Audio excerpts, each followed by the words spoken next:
जानो जानो जानो हमार शादी हो गई, हम जाते नहीं ससुराल, हमरा के भूल जा। सॉरी जानो सॉरी। तू एनु कहता लू कि 7 जन्म के बाद नहीं भाई और छोड़ के तू ससुराल जाता रू। जा जान जा, अब हमरा के तू भूल जा जान।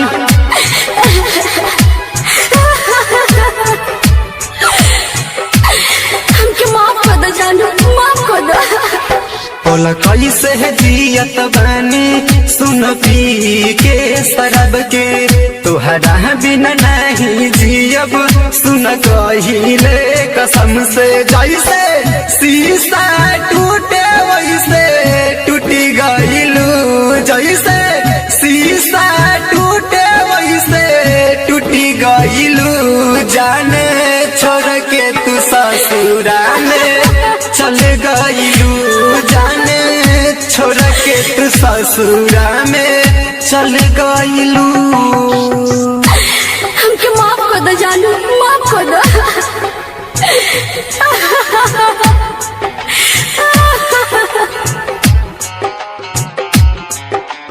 डीजे विकास लीगा Sitamarhi, recording by A to Z Dhaka.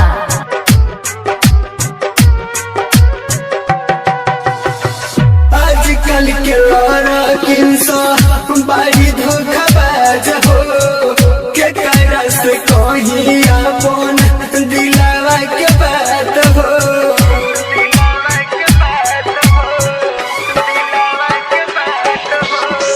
आजकल के लौरा किंसा बड़ी धोखाबाज हो, के करस कहीं अपन दिलावा के बात हो।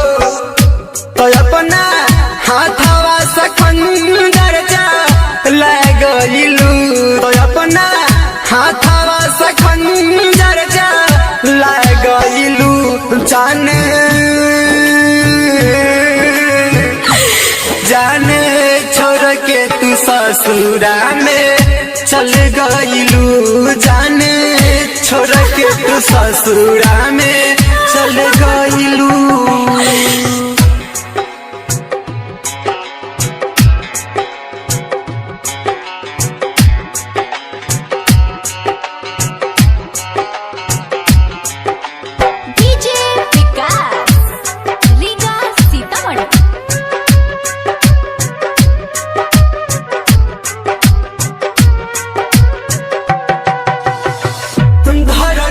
सारद के दिहलू जखम हो, सोनू दीवाना के करना करम हो।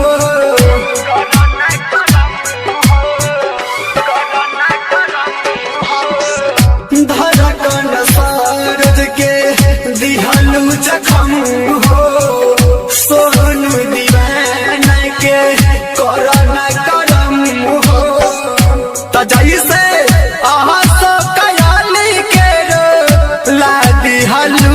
जैसे अहसो कयाली के रो लादी हलू। जाने